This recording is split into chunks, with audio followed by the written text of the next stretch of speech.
I figure we better jump right into this Newegg thing right off the hop here. Last week, Gamers Nexus revealed how bad Newegg's return system was with an open box motherboard that they bought that had a problem with it that Newegg blamed on them, even though Gamers Nexus said they hadn't even opened the box.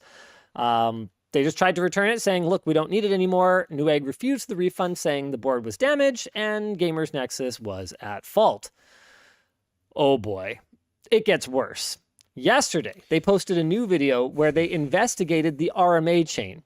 Apparently, Newegg RMA'd the board themselves to Gigabyte under Magnell Associates, Inc., a company they own, which was confirmed through corporate filings. I'm surprised they were able to get the name that they filed the RMA under. That's some good detective work. Gigabyte said it would cost $100 to fix it, which is actually a pretty reasonable quote for a socket replacement. That's among the lowest I've heard, but I've been out of the game for a little while. Back when I was doing this stuff, it was more in the neighborhood of 150 to 200, and typically motherboards weren't even worth that much then, so I guess it's kind of a good thing that motherboards are way more expensive now, because it's worth it to repair them. Anyway, I'm assuming this is machine done now. That was probably hand done back then. Hard to say. There's been a lot of... You'd need machines either way, but... Yeah, for sure. Yeah. Newegg apparently rejected the offer to fix it for $100, so then Gigabyte returned the board to Newegg. After this, Newegg sold the known defective board to Steve, meaning that he was out $500 despite never opening the box. Apparently they left the Magnell Associates sticker on the box, which is amazing. Genius.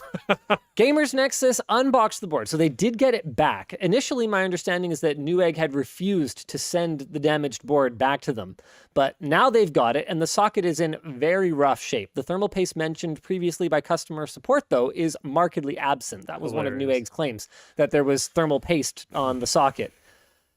Steve says he's been getting calls from Newegg. Lol. I'm not surprised. So, now what? At what point do we look at this and go, this couldn't possibly have been an error. This had to be malice. Yeah, it's a scam. There's got to be, I don't know what, there's got to be something in here that's illegal. Well, there's almost certainly something in here that's illegal because ripping people off is illegal. Yeah. But whether or not so YouTube... selling a known defective product as worked. Whether or not that illegal thing that Newegg did was caused by an actual policy or whether it was caused by a careless, sloppy employee is a little bit harder to tell. And sometimes the line between those things can be blurry indeed. So let's walk through 3 possible scenarios here. Okay, scenario number 1 is that Newegg's internal policy is that they should take back merchandise that is known defective, box it back up, and try to sell it as new, even though they know it doesn't work. Then when someone gets it, and sends it back in for RMA, they say, haha, too bad. Now we've got the money and the product. We win. That's pretty unlikely. That's probably not it. If you put that in writing, like, you're in trouble. I said last week when we talked about this that if they had any kind of procedure like that existed, there would almost certainly be a whistleblower that would have called them out on it. And we had people saying, there are whistleblowers. There's people who have bought things from Newegg and gotten ripped off. That's not what a whistleblower is. Yeah. A whistleblower is someone who is on the inside, someone who's in the know, who exposes this type of policy or this type of practice. So I think we can say with a fair degree of certainty that that's probably not it. Okay. Let's go the other route. We've got someone who just out of absolute dunderheaded carelessness managed to take this board and, like, in a sleepwalking state, pack it back up into the box, carry it out to the shelf, get it scanned back into the system, change the status, because I'm sure they have like an internal RMA like ticket system, kind of like we had at NCIX, get it transferred back to stock, marked as brand new rather than as refurbished, and then manage to sleepwalk themselves back to their station where presumably they woke up having had no awareness that they ever did any of this. So, lunchtime. Yeah. I think that we can probably agree that that is equally unlikely. Yeah. Okay. So let me talk through what I think is the more likely third scenario. What I think is that Newegg's policy is by and large to do things pretty much correctly. And I think that by and large, most Newegg employees are awake at work. I mean, I don't know. I can't actually prove this. Yeah. What can happen sometimes is that in spite of the policy being whatever it is, there can be pressure on employees or benefit structures or whatever that might incentivize them to cut corners in certain ways. Oh, yeah. Say, for example, as an RMA technician, I was incentivized to have a very low rate of discard, right? Because when something comes in for customer RMA, right, there's a number of different paths that it can follow through the system. So it could be defective at no fault, and it goes back to the manufacturer and you get a new one. It could be defective at fault, and then it would go back to the customer and they get nothing, or you just keep it and dispose of it and you keep their money, right? So those are two options. Newegg clearly has a favorite one here.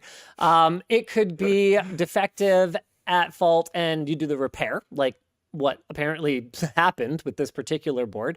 But there's different paths that it can follow. Now, there are cases where it might be that it's not the customer's fault and it's not the manufacturer's fault, and you might have to just eat it. Like, say, for example, it comes back and in testing, you realize, oh, the board is working just fine. We could sell it as an open box, and then you drop it on the floor. Now that's your problem, and you need to eat it. So it could be... Just one quick thing. Someone in chat said it was marked as open box. You should watch the content to report on it correctly. I never said it wasn't marked as open box. I said that internally in their system... During your sleepwalking thing, you said scanned in as new inbox. He knows... Yeah, but I'm talking about like a UPC. Yeah. Yeah, so because you got to remember, like... How do I say this? Not every person working in a warehouse, like picking and packing product, is looking closely at what they're doing, right? So just because the box was clearly labeled doesn't mean anything. If it was in a pile and the number matches the number, it is quite possible that regardless of what markings are on it, someone could just grab it and put it in a box and it could get shipped out. Anyway, so sorry. Where was I saying? What was I saying? You were talking... Right. Third possible outcome. Yeah. So you might have incentives to avoid certain final outcomes for RMA experiences. And that might lead you to do things that are unethical or outright illegal, that are destructive to the customer. Now, it's one of those things that's really frustrating for me because it gives Newegg a layer of sort of plausible deniability if they can, and we haven't seen yet how they're going to respond to this. To my knowledge, they haven't actually addressed it publicly yet. So I don't know what yarn they're going to spin, but it does give them a layer of plausible deniability if they can just pin it on an individual employee and say, oh, well, it's their fault. So we've seen this kind of thing before. And I'm not saying this is absolutely what happened. I'm just saying it seems like the most plausible one. And an instance of this would be the experiences that we've had dealing with Dell. That's what I'm reminded of. I think you could make the argument that Dell has done things, as we've gone through our secret shopper experience with them, that are unethical, illegal, and in some cases, both.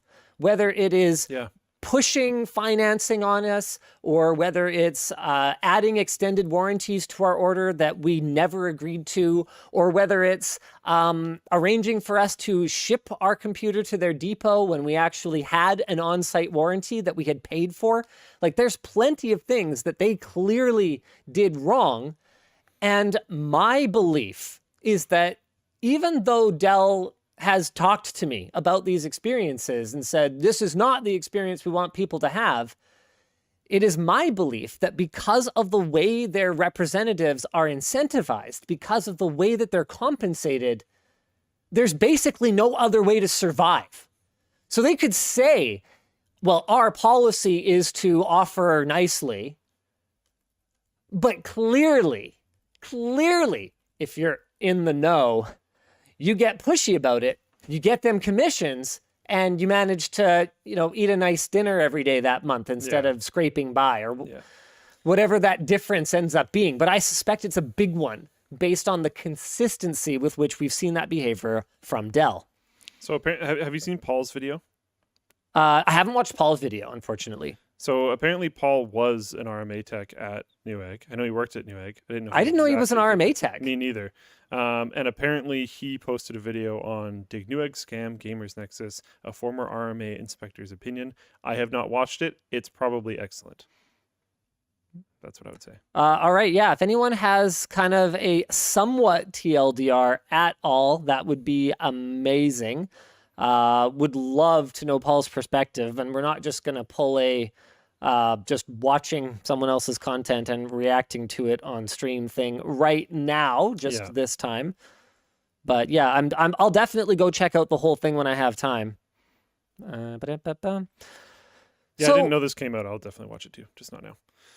At this point, I mean, what do we do? Because it's pretty clear that this has happened to an abnormally large amount of people. That whether it's through policy or whether it's through lack of resources or it's almost impossible to paint a picture where Newegg comes out looking like anything but shady here. Yeah. So now what do? We've got Amazon, great. We got Newegg, great.